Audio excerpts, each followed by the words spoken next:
structural change in economy with reduction of service sectors from 51% to 44%.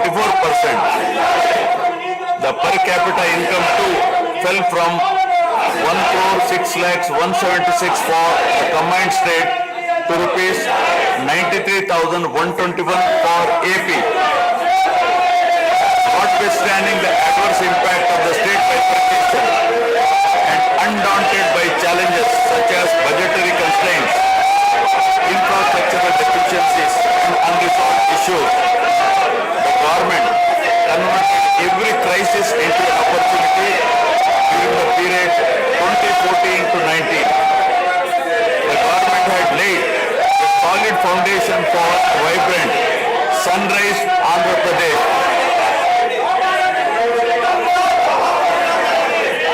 The then government focused on the inherent strengths of the successor state of Andhra Pradesh, its 974-kilometer coastline, providing opportunities for port-led development and requisite environment for manufacturing activities. The fertile river plains supporting agriculture and allied activities, the passing of 3 industrial corridors through the state, the rich natural and human resources. A reflection on the state's performance during the 5-year period of 2014 to 19 gives a clear picture of the balancing act between development and welfare. Completion of prestigious Pattasima project by linking of rivers Godavari and Krishna in a record time of 1 year. Completion of 72% of Polavaram project so that it could be made fully operational by 2021. Prioritization of other irrigation projects, drought proofing measures, real-time governance, development of Amaravathi region through land pooling, construction of new secretariat and legislature building are a few examples worthy of mention. All the milestones achieved during 2014 to 19 were possible because of the visionary leadership of Sri Nara Chandrababu Naidu, the Honorable Chief Minister of Andhra Pradesh. In this regime, the state attracted marquee FDIs like Kia Motors, emerging as #1 state continuously in ease of doing business rankings. Under his able leadership, the state attracted several investments in various sectors. The government initiated development of Kakinada SEZ port, Bhavanapadu and Ramayapatnam ports, expanded airports and increased the state road network. The development of infrastructure was balanced with welfare measures such as increase in old age pension, farm loan waiver, scholarships to students, construction of houses, etc. These development and welfare measures led to compound annual growth of 13.5% between 2014 to 19. While the state was set to take off on the path of high growth, the change of regime in 2019 again brought back the disturbing time for the nascent Andhra Pradesh. The state that already bore front of bifurcation in 2014 was rather unfortunate to have witnessed yet another bigger debacle in the form of inept governance, where the people were threatened and officers demoralized. In fact, the damage and losses during the period 2019 to 24 have been more severe compared to the state reorganization in June 2014. The government that assumed charge in 2019 started a destructive note with demolition of Praja Veetv that continued unabated till the end of the regime 2024. During this regime, democracy was at peril. People were in a state of fear and hardly enjoyed any freedom of living.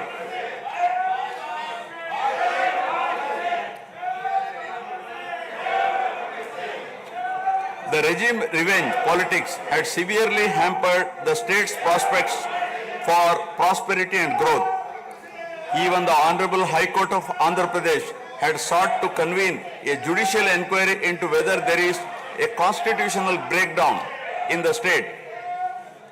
The biggest damage was done to the brand AP. No noteworthy companies came forward to invest in the state. The corrupt practices at all levels, coupled with weaponization of instruments of governance across revenue earning departments for personal gains, sabotaging of checks and balances, made several state institutions and private companies defunct and forced the existing enthusiastic investors and entrepreneurs to move out of Andhra Pradesh to other states. The uncertain environment which rocked the confidence of the people in general and investors in particular started showing impact on the state finances, leaving them in a mess. Fiscal prudence was abandoned. Expenditure was beyond means in spite of limited revenue growth, and debt and liabilities rose sharply. Financial management is manifested by diversion of funds, higher taxation despite high inflation, increase in power sector liabilities, neglect of capital expenditure, which eventually resulted in slowing down of the economy.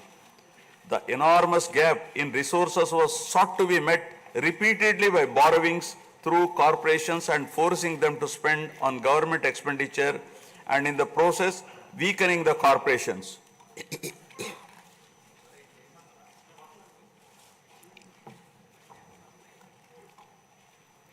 In view of the inordinate delay in clearance of the bills due to strained financial position of the state, many vendors and contractors have approached the High Court of Andhra Pradesh for relief and filed cases against the government. About 25,000 cases have been filed for bill payments, which is unprecedented. The sheer number of contempt cases with personal appearances and arrest warrants against officials in several cases resulted in systematic humiliation and victimization of bureaucracy. This led to complete demoralization of administrative machinery. The capital expenditure reduced by 60% in 2019-24 compared to 2014-19.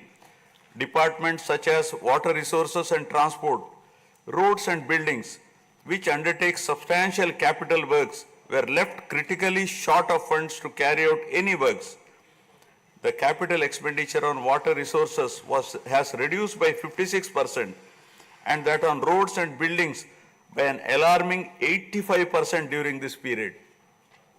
The compound annual growth rate of states-owned tax revenue slipped from 12.8% to 8.1% during this period. On the other hand, the revenue expenditure increased from 7.8% to 10.5%, whereas the capital expenditure growth declined steeply from 26.4% to 3.4%. Lower share of capital expenditure to public debt occurred during the period 2019 to 24 is a clear indicator that the government met revenue expenditure also through borrowed funds. The CAGR in per capita debt has been higher at 14%, while the CAGR in per capita income is only 9.7%. This reflects the fiscal profligacy of the previous regime, as no capital formation took place. The Amaravathi capital region, envisioned as the focal point of growth for the nascent state of Andhra Pradesh, was totally destroyed. With an attempt to scrap the Amaravathi dream, the government confused the people with its malicious three capital cities idea under the guise of decentralized governance. During the period 2019-24, no irrigation project, no industries, no infrastructure relating to roads, buildings, hospitals, drinking water was taken up. Cancellation of MOUs in energy sector and other infrastructure projects further demonstrated the negative attitude of the government. Such disastrous decisions, unmindful of consequences, have led to unrest amongst the youth and job aspirants. Prevalence of uncertain environment has eventually led the youth towards addiction of illegal substances, causing a drug menace. The mental unrest and agony were not limited to the geographical boundaries of the state. The Telugu speaking people all around the world were upset and demoralized by the uninspiring deeds of the government. They anxiously and desperately waited for a change in governance that would take them forward in the 21st century. The progressive public policies of the AP government during 1996 to 2004 have today led to empowerment of Telugu people globally, enabling them to be amongst the highest earning Indian diaspora. The condemnation of demolition approach of the previous government by the people of the state, NRIs and other supporters, culminated in a change in government. A huge and historic mandate has been given to the NDA, hitting an unprecedented 93% strike rate, thus reaffirming faith in democracy.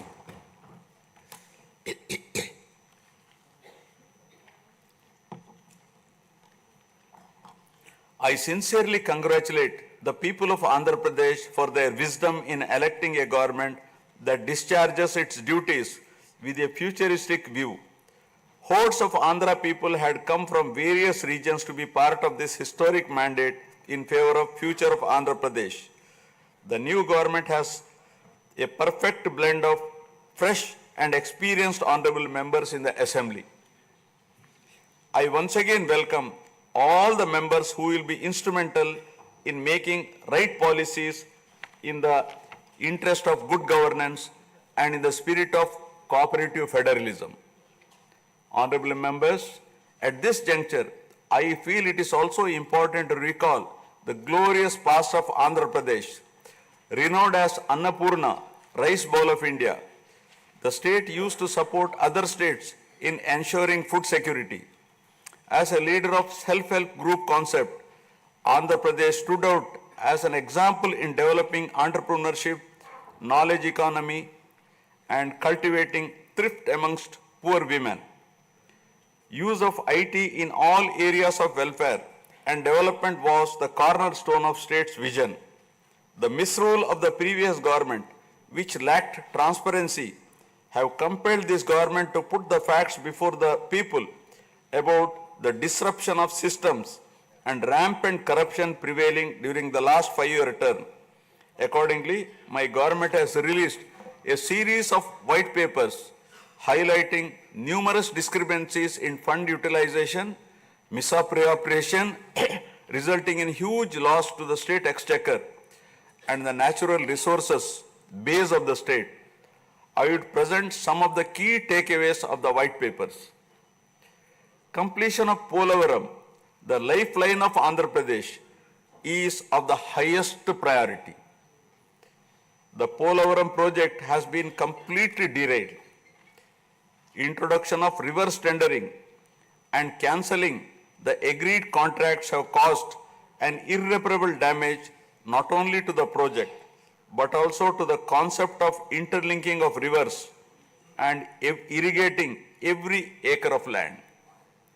Unilateral announcement of 3 capitals for the state resulting in 1,631 days of farmers' protest.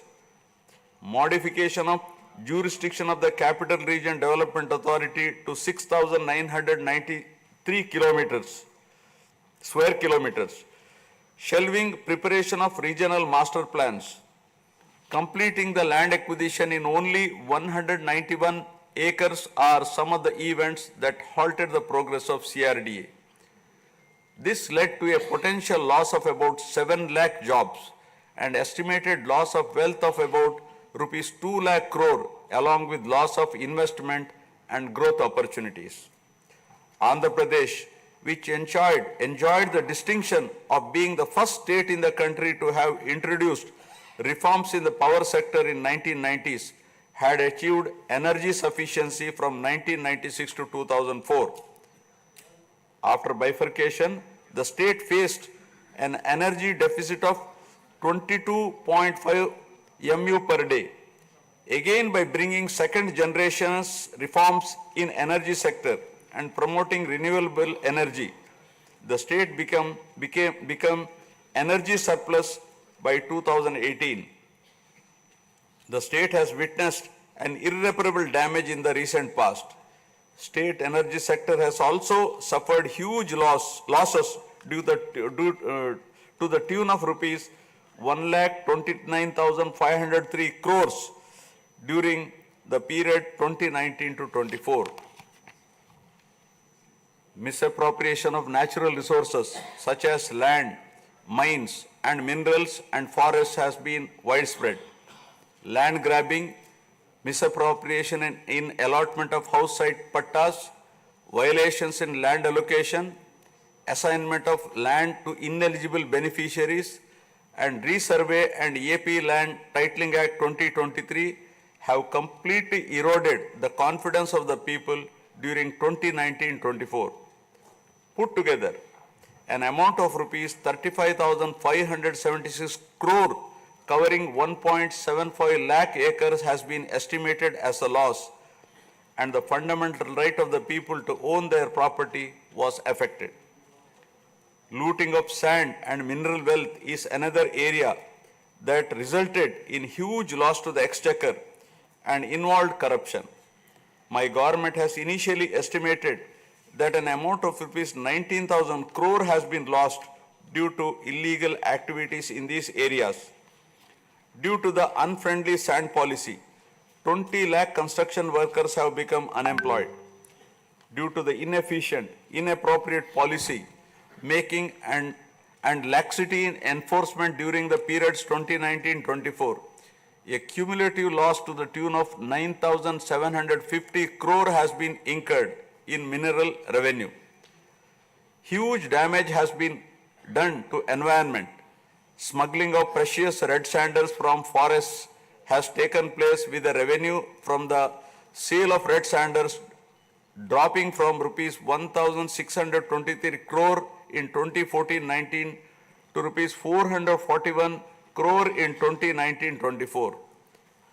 The destruction of mangrove forest land and Rishikonda Hill in Visakhapatnam have also damaged the state's heritage and culture. The government misused law and order machinery during 2019-24 by harassing dissenting voices. There was rise in crime against women, children, atrocities on innocent people, especially the SC, STs and other vulnerable sections. The people lost faith in the government's ability to maintain rule of law.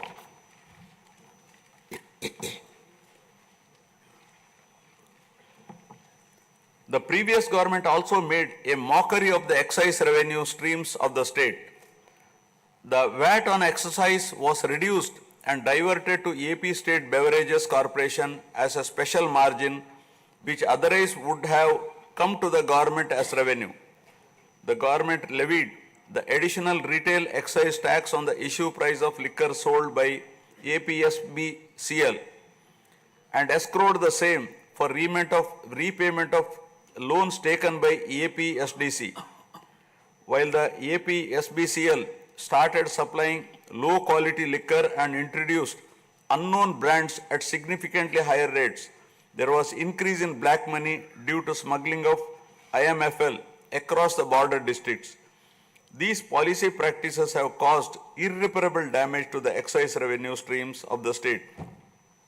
As a result, it has become difficult for the new government to meet even the essential committed expenditure with the reduced revenue of the state. The overall debt has more than doubled in last 5 years with huge outstanding payments of salaries and pensions, debt repayment for the debt burden of about 10 lakh crore, payments for the power sector dues, civil supplies and other liabilities has become challenging. Putting the governance back on track is truly a Herculean task. My government has already started fulfilling the pre-poll promises and announced that steadfast commitment to Super 6 promises.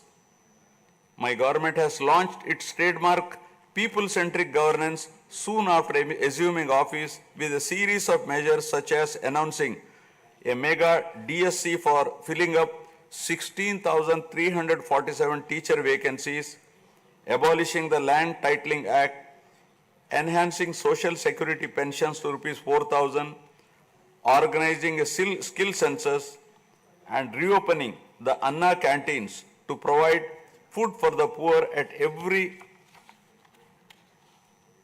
a very nominal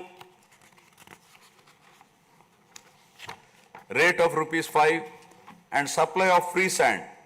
My government will initiate other important measures also. I am sure my government under the able and proven leadership of Shri N. Chandrababu Naidu Garu,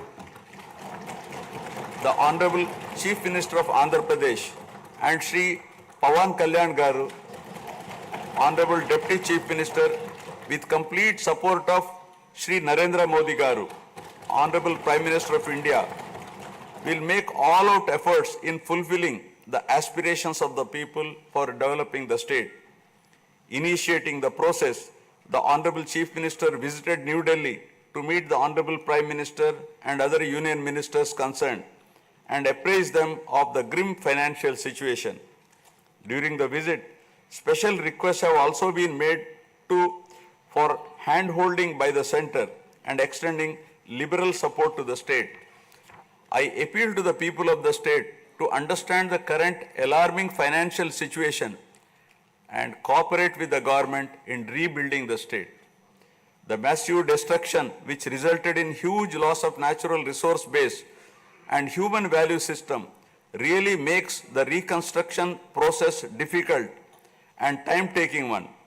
To assess the complete loss, plan for resource mobilization and development is a cumbersome task. It requires collective thinking, extensive discussions with intelligentsia and academicians to explore ways to overcome the current crisis. It also involves finding ways to restart the entire development ecosystem through short, medium and long-term plans in the light of the new development paradigm of Viksit Bharat at 2047. The extent of real damage done to Andhra Pradesh in the last 5 years had not come in public discourse thus far. The misgovernance from 2019 to 24 created a trust deficit with regulatory authorities and damaged the brand of AP amongst investors. The people now given a strong mandate to the NDA to rebuild the brand AP and regain the trust. Honorable members, usually winning elections and assuming responsibility is a happy event. But now we are meeting in different and difficult circumstances. Perhaps for the first time in the country, the members are not in a position to rejoice and have the means to meet people's aspirations immediately. Keeping this in view, my government is proposing to go for budget after meaningful deliberations. With several issues relating to state bifurcation remaining unresolved, my government has taken initiative and visited New Delhi to meet the concerned in union government, including Honorable Prime Minister and also Telangana government, with an intent to quickly find amicable solutions. The resolve shown by the 5 crore people of the state to reinstate democracy and elect people-friendly government with an unprecedented mandate is required to be appreciated yet again at this hour of crisis to help the state to rediscover its past glory. I would like to conclude my speech with the inspiring words of Swami Vivekananda. I quote, "We are responsible for what we are, and whatever we wish ourselves to be, we have the power to make ourselves. If what we are now has been the result of our own past actions, it certainly follows that whatever we wish to be in future can be produced by our present actions. So we have to know how to act." Jai Hind. जनगण मन अधिनायक जय हे भारत भाग्य विधाता पंजाब सिंध गुजरात मराठा द्राविड उत्कल बंगा विंध्य हिमाचल यमुना गंगा उज्जल जलधि तरंगा तव शुभ नामे जागे तव शुभ आशीष मांगे गाहे तव जय गाथा जन गण मंगलदायक जय हे भारत भाग्य विधाता जय हे जय हे जय हे जय जय जय जय हे।